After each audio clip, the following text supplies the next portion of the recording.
Bonjour tout le monde, je sais pas quel temps il fait chez vous, mais ici au Québec, présentement, c'est l'hiver avec son beau manteau blanc et comme diraient les bons Québécois, il arrête pas de neiger. Oui, la neige s'accumule. Alors qu'est-ce qu'on fait de nos longues soirées d'hiver sombre? On s'installe à l'intérieur et on sort nos jeux de société. Alors sans plus tarder, mon actualité ludique, c'est parti.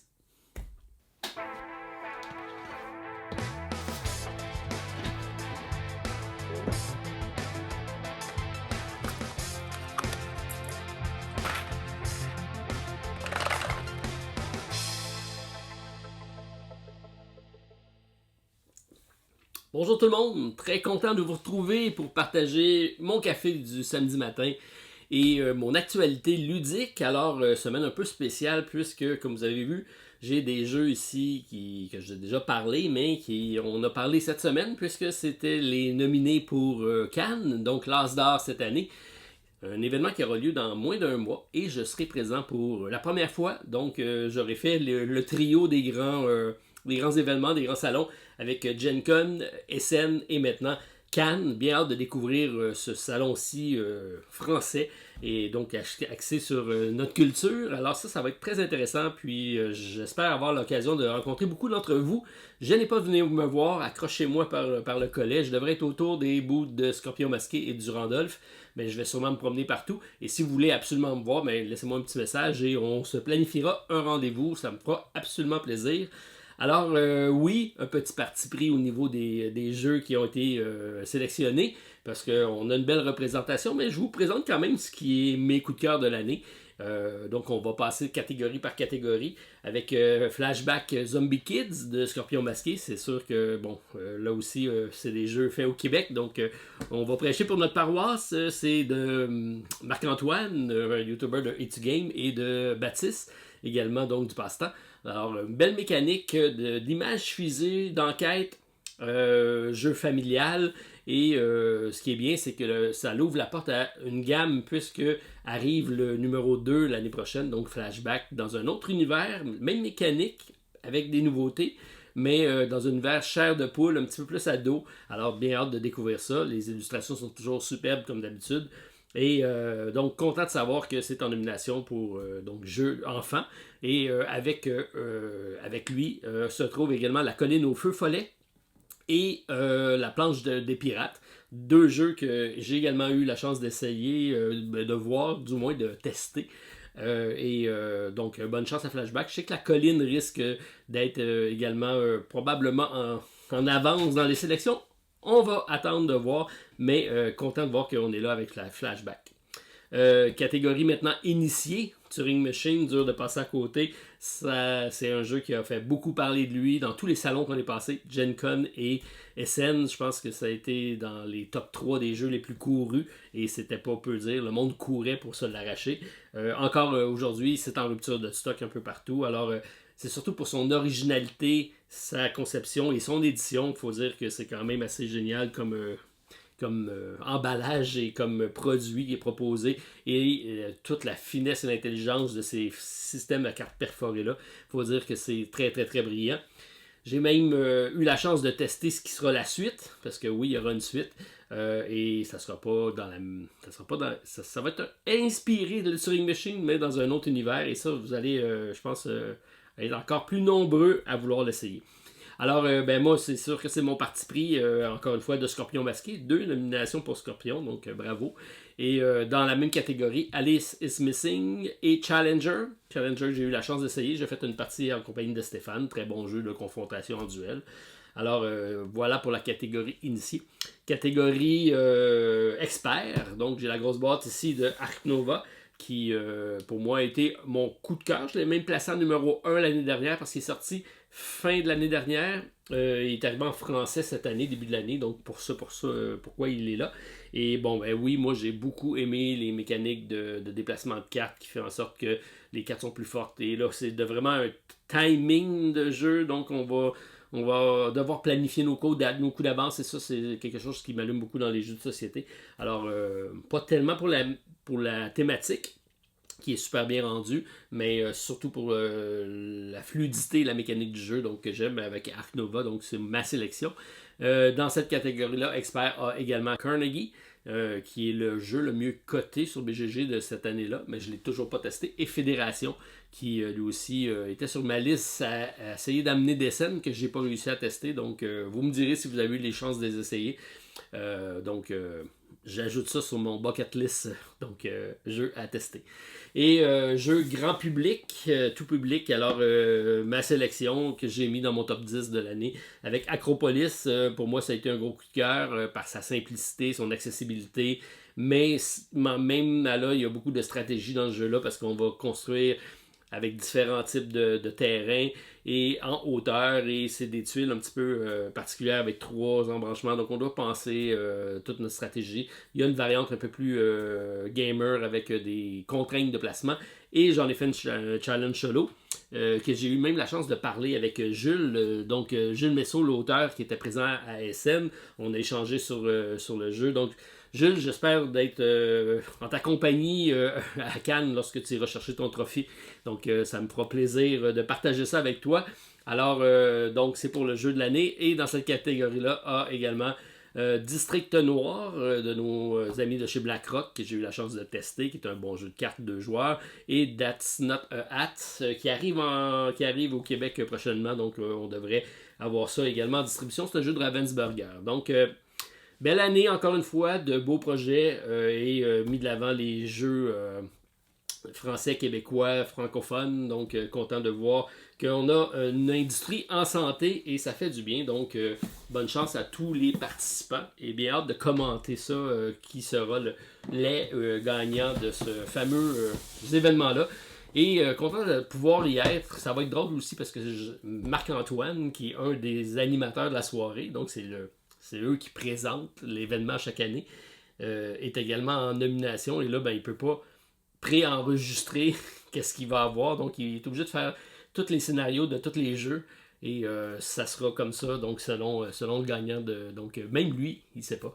Alors, j'ai hâte de voir ça. Voilà pour ce qui est de Cannes. Eh bien, hâte d'y être. Il y a beaucoup de choses qui se sont passées également cette semaine. Petit retour sur ma vidéo de la semaine dernière. Donc, j'avais pas grand chose à vous présenter. J'ai pensé que ça serait intéressant de faire une petite visite guidée de mon studio. Ceux qui n'ont pas eu la chance, vous irez voir le lien. Et ça a l'air que même ma fille l'a écouté. Donc, Gabrielle, qui est à l'autre bout du monde, elle est présentement. Elle travaille dans une ferme de fruits exotiques au Cambodge pour quelques jours encore, et ensuite elle prend la direction du Laos pour aller dans un autre lieu d'attraction pour des élevages de papillons. Alors ça, c'est Gabriel qui découvre le monde, et surtout l'humain à travers tous ces pays-là. J'avais dit que j'allais commencer à installer mon studio et Gabriel a levé son droit de veto pour dire j'aimerais ça que tu m'aménages un loft pour moi puisque ma soeur s'en va, donc elle aimerait ça prendre la place et que je lui aménage ses quartiers. Elle me demande de retourner au sous-sol. Alors, négociation à prévoir. Alors, sur la glace, on vous revient avec la suite. Donc, je dois négocier ça avec ma fille. Histoire à suivre.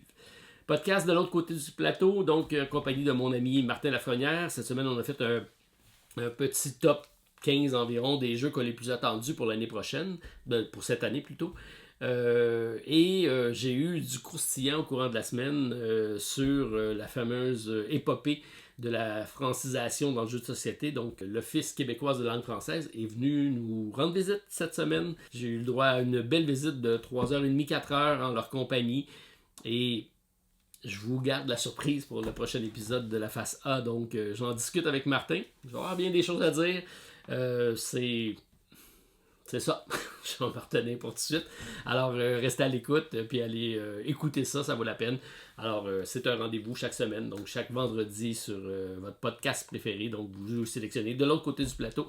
Et on est là chaque semaine en compagnie de Martin, toujours un plaisir. Et en parlant de plaisir, on va partager ça avec vous, puisque la semaine prochaine, donc jeudi prochain, le 2 février, c'est notre lancement officiel de la saison 2023. Et on fait ça au Randolph du Centropolis. C'est une invitation à tous ceux qui viennent venir assister à la soirée et jouer en notre compagnie. Il y aura même des prix de présence, de très beaux prix de présence d'ailleurs. Et c'est une inscription dont vous allez tout simplement en ligne, vous réservez votre place au rendez-vous du Centropolis pour le 2 février, jeudi prochain, et vous marquez dans les commentaires Martin comme code pour avoir accès à la salle VIP. Donc, il y aura Stéphane va être là de la chaîne, Ludovic va être là, Martin Lafrenière va être là, son Stéphane à lui qui devrait être là également. Donc, il y aura beaucoup de monde pour jaser avec vous et faire des parties parce que c'est le but. On veut jouer en votre compagnie. Donc, c'est mon challenge de la soirée, c'est de jouer avec chacun d'entre vous. On va voir combien on a. Mais je sais qu'on a déjà dépassé le 50 personnes de réservation. Je ne sais pas si c'est 50 réservations ou 50 personnes. Bref, il y aura de la place pour tout le monde. Soyez-en sûrs. Mais réservez quand même votre place pour qu'on puisse planifier l'événement en conséquence. Donc, c'est petite nouvelle en vrac pour débuter ma vidéo parce que j'ai quand même quelques projets ici. Je vous ai parlé de Cannes. Cannes, ça sera l'occasion d'aller fêter, mais ça sera l'occasion également de rendre hommage à un grand homme. Et je parle ici de, je vais dire mon ami, parce que j'ai eu la chance d'échanger quelques courriels avec lui. J'ai malheureusement pas eu la chance de le rencontrer. Et c'est Serge Laget, qui est l'auteur de L'Avenir et qui nous a quittés. Donc, Serge est décédé cette semaine. C'est une triste nouvelle. Le monde ludique donc est en deuil et j'espère que Cannes profitera de l'occasion pour lui rendre hommage. Moi, je vais juste simplement dire que le roi est mort et vive le roi, parce que lorsque j'ai fait ma variante solo, j'avais fait dans la variante justement le roi était mort et quelqu'un voulait prendre la place sur le trône. Et Serge m'avait répondu, il me semble que c'est un peu tôt pour se débarrasser du roi ou faire en sorte que le roi décède. C'était pas dans mes plans. J'imagine que ça non plus, c'était pas dans ses plans. Donc, Serge, c'est pour toi. Donc, je te dédicace ma variante solo et merci de toute ta contribution au monde ludique. Alors, j'espère que ça sera souligné lors de l'événement. Parmi les réceptions, parce qu'on a eu quand même pas mal de réceptions au courant de cette semaine, j'ai bien sûr des Kickstarter et des GameFound ainsi que de nouveaux projets. Je vais vous parler. J'ai des expériences ludiques que je veux partager avec vous. Mais réception boutique, donc nous on a finalement reçu le Radland en format donc carte version française chez Lucky Dog Games. Ça vient tout juste d'arriver chez nous. Donc mon SVM contre Stéphane, ça devrait suivre. Lucky Dog m'a également envoyé, ce que vous voyez ici, l'immense boîte donc de Sleeping Gods. C'est même pas déballé, ça vient tout juste d'arriver. Et là, j'ai mis ici ma version Kickstarter juste pour comparer. Parce que je sais qu'il y en a qui se posent tout le temps des questions. Le contenu est identique. Ça, c'était une boîte embossée avec du gold et même ici pour le personnage en bas. C'est la seule différence au niveau de la boîte. Et pour juste confirmer que Martin, les sous de métal qui étaient dans la version Kickstarter sont également disponibles en add-on si vous les voulez. Et oui, il y a une petite différence. C'est le même format, mais il y a du doré sur ceux de la version française versus ceux de la version anglaise qui sont tous chromés, si on veut, ou cuivrés. Donc il y a deux modèles dans la version française. C'est à peu près la seule différence. Sinon, c'est presque identique. On a également les extensions de disponibles qui sont les donjons, qui sont réussis à passer à travers, et finalement les ruines qui sont également les ruines anciennes. Donc deux extensions de disponibles en add-on. Et ça, sachez que je les avais et tout ça rentre dans la boîte de base. Donc ça va être possible donc d'ouvrir ça, de dépuncher et de tout combiner dans la même boîte. Ça, c'est la bonne nouvelle.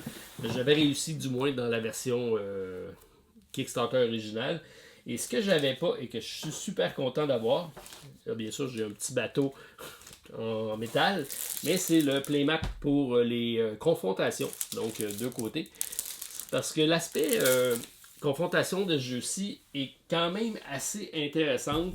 Moi, c'est même un des aspects que j'aime beaucoup du jeu, c'est l'aspect puzzle game. Donc on a des tuiles qui vont se mettre, donc pas des tuiles, mais plutôt des cartes format tarot. Et on va comme ça se déplacer sur les cartes des personnes qu'on va confronter. Et on va aller bloquer des espaces pour s'en débarrasser. Mais il y a beaucoup plus de stratégie. Donc ça devient un puzzle game. Chaque combat est un puzzle game intéressant Et ça, j'aime beaucoup. Alors, très très hâte de me remettre à cette partie-ci. C'est un gros et long narratif. Alors, ça nécessitait une version française et c'est arrivé. Donc, merci Lucky Duck Game. Bien hâte de découvrir ça. Alors, vous vous demandez peut-être ce que c'est cette fameuse balance-là, mais je vous en avais parlé il n'y a pas tellement longtemps. Je l'ai finalement monté. C'est sûr que c'est un prototype, mais c'est donc tout en plastique, très bien fait, découpé au laser. On a même un porte-carte ici pour des cartes événements qui arrivent au-dessus. Et c'est le fameux jeu Statera. Donc, un jeu assez inusité par l'ajout de cette fameuse balance-ci. Sinon, ben, le jeu, c'est un jeu de...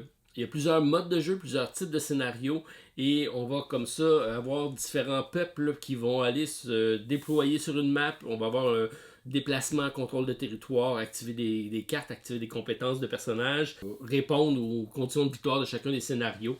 Avec une fameuse balance, c'est un peu weird comme jeu. J'ai écouté la vidéo des concepteurs. Je pense qu'ils ont une excellente idée. Il reste à bien le déployer et le livret de règles est très sommaire présentement. La vidéo de règles est aussi un peu en évolution et même le jeu, je pense qu'il est encore en train de se construire.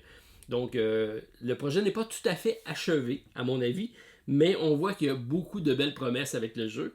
Alors, j'aimerais quasiment faire partie de l'équipe de design pour aller les aider à compléter le jeu et à trouver des solos pour le jeu.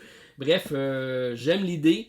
Alors, j'ai hâte de voir comment ça va être transposé tout ça, mais ça arrive donc très très prochainement. Alors, je sais que la version du livre de règles est encore en train d'évoluer, mais belle promesse alors et belle idée d'avoir ajouté une balance du pouvoir à l'intérieur du jeu. Donc, c'est pour ce fameux jeu-ci qui arrive en sociofinancement dans une semaine et demie environ. J'ai celui-ci aussi qui arrive un peu plus tard, je vous en avais déjà parlé. Donc dans un mois, on va avoir Soul of Incaril, quelque chose comme ça. Water and Fire, donc c'est une application, c'est déjà disponible, vous pouvez le jouer sur application et c'est la transposition donc du jeu de plateau. Je ne sais pas ce qu'elle a été pensé avant ou ça a été fait en même temps. Bref, je pense que ça va donner lieu à un petit gameplay intéressant. Et parlant de gameplay intéressant, je viens de recevoir Nekojima. Alors, qu'est-ce que Nekojima? C'est un produit français qui a gagné des prix l'année passée, au PEL entre autres. C'est un jeu de dextérité assez intéressant. Je vais juste vous lire la prémisse donc, du jeu. J'ai reçu ici le prototype. Et ça dit donc Nekojima, c'est l'île des chats au Japon. Donc, c'est un réseau électrique qui se développe pour alimenter les différents quartiers animés de l'île. L'installation de poteaux électriques se complexifie en raison des ruelles très étroites de la ville. Donc, souvent, on voit ça dans des quartiers chinois où des fils pendent de partout. Puis, donc, c'est un peu ça qu'on va recréer en brassant des dés et en mettant des fameux poteaux de différentes hauteurs. Mais il faut être capable de toujours ce genre de twister avec des poteaux et des cordes à linge, pas des cordes à linge, mais des cordes électriques. Et on va même mettre des chats là-dessus parce que au Japon, les chats se promènent sur les fameuses installations électriques. Je trouve l'idée intéressante, prometteuse et j'ai très hâte de le tester.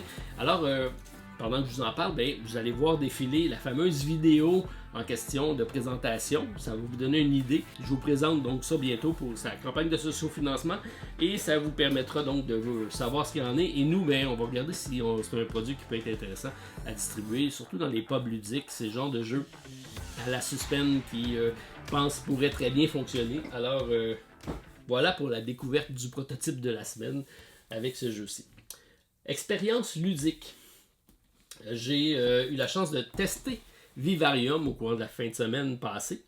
Nouveauté chez Studio H. Il est sorti à peu près en même temps que Valbara. Donc, nous, on a reçu Valbara en premier, celui-ci. Donc, Valbara m'accrochait plus au niveau des illustrations parce qu'il était plus fantasy, il était plus dans ma gamme de jeux normalement. Celui-ci, un peu moins, mais je vous dirais qu'au niveau du gameplay, il est drôlement intéressant. Même probablement plus. C'est ce que mon ami Joël avait dit. Et je suis d'accord avec lui. Il est très très intéressant parce que c'est un repêchage de cartes. Donc on va avoir un set de cartes. Donc on va créer notre vivarium de monstres et on va se promener en allant récupérer des monstres et en allant chercher des objets ainsi que des objectifs pour pouvoir marquer des points. Et le mode de repêchage se fait avec des dominos. Donc on a des dominos, on a 2 dominos et un domino qui est dans le centre. Donc on va toujours faire une combinaison de chiffres qui va nous donner une colonne et une rangée pour aller chercher la carte qu'on a besoin, mais on va toujours se débarrasser de notre domino pour en reprendre un nouveau. C'est un système qui roule comme ça, qui reste fait un petit jeu rapide, stratégique. 30 minutes, 2 à 4 joueurs, 10 ans et plus. J'ai déjà fait ma variante solo. Ça a fonctionné pour moi. Alors, Vivarium Studio H, c'est un beau petit jeu qui m'a surpris. Donc, content de l'avoir testé. J'ai sorti un vieux jeu. J'aime ça sortir des vieux jeux. Comme ça, je suis vieux aussi. Donc, Archipelago, c'est un jeu que j'avais à ma collection, ça fait très longtemps.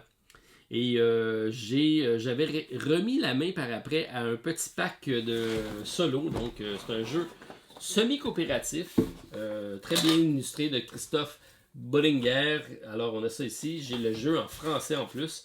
Et était disponible en achat le pack pour le joueur en solo, donc c'est le Solo Expansion. C'était rare à l'époque, donc d'abord un scénario solo, c'était même des scénarios, chacune des cartes c'est un scénario solo pour le tester.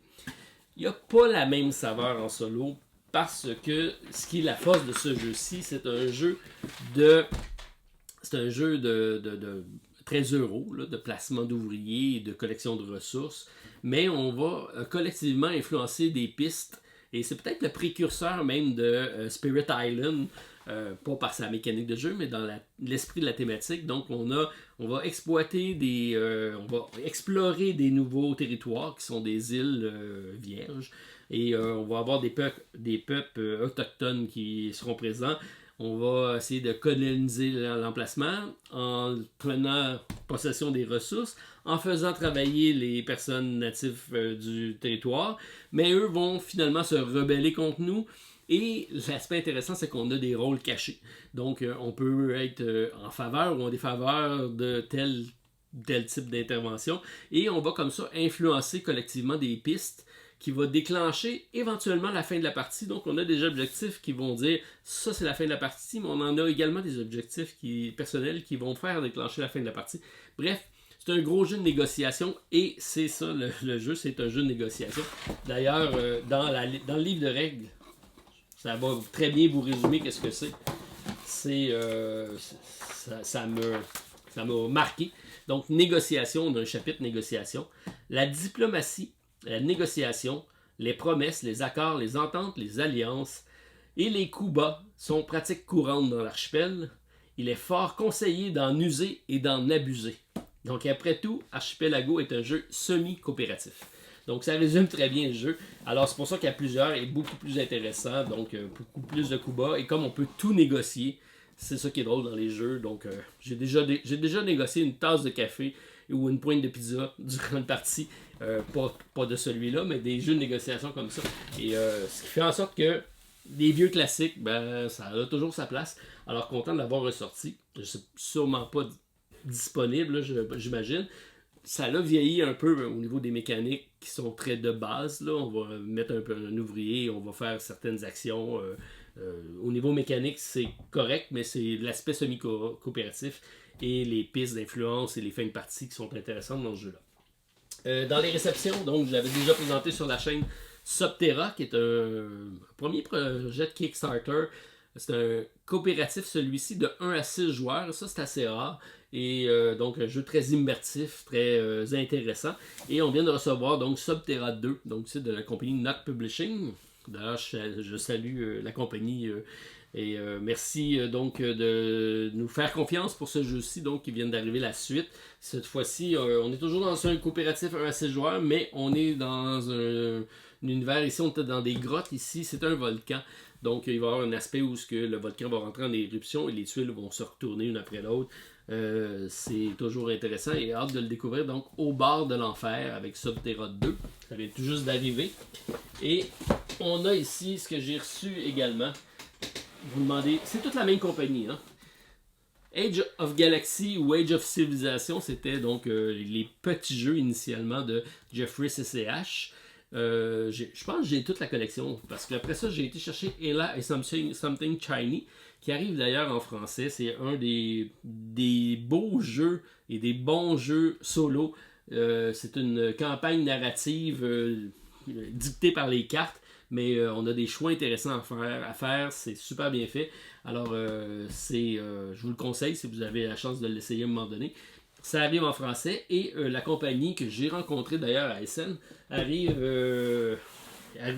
durant le fameux Essen avec ce jeu-ci qui était Terrorscape, qui est une autre grosse boîte. C'est un 30 à 45 minutes, 14 ans et plus, 2 à 4 joueurs. Et c'est un jeu de manoir, mais dans lequel on est comme installé un en face de l'autre avec le manoir dans le centre et ce qu'un fait va avoir une répercussion sur l'autre. Bref, ça me semble très très intéressant et j'avais eu la chance de voir Tom Vassell jouer au jeu. Je pense qu'il l'avait bien apprécié. Alors, Terrorscape, la compagnie m'a demandé si ça me tentait de le recevoir. Ben, j'ai dit pourquoi pas. Alors, je ne sais pas si ça sera moi qui va vous le présenter. Peut-être avec Stéphane, ça pourrait être intéressant. C'est sûrement son genre de jeu également. Alors, à voir. Sinon, peut-être Steve se portera volontaire. Bref, encore une fois, beaucoup de projets, beaucoup de beaux projets et surtout de beaux événements qui arrivent donc avec Cannes. Alors, j'espère de vous y voir en grand nombre. Si vous avez la chance d'y être, laissez-moi savoir dans les commentaires. Puis, on essaiera de se donner rendez-vous. Puis, ceux du Québec qui n'auront pas la chance de faire le voyage, ben, c'est la semaine prochaine et ça se passe au Centropolis. Donc, soirée gaming jeudi prochain, 2 février. Donc, laissez-moi savoir également si vous êtes présent parce que on se prépare un gros party. Alors, merci tout le monde. On se revoit au courant de la semaine. Et d'ici là, ben, amusez-vous avec vos jeux de société. Et laissez-moi savoir à quoi vous jouez. Bye tout le monde. À la prochaine.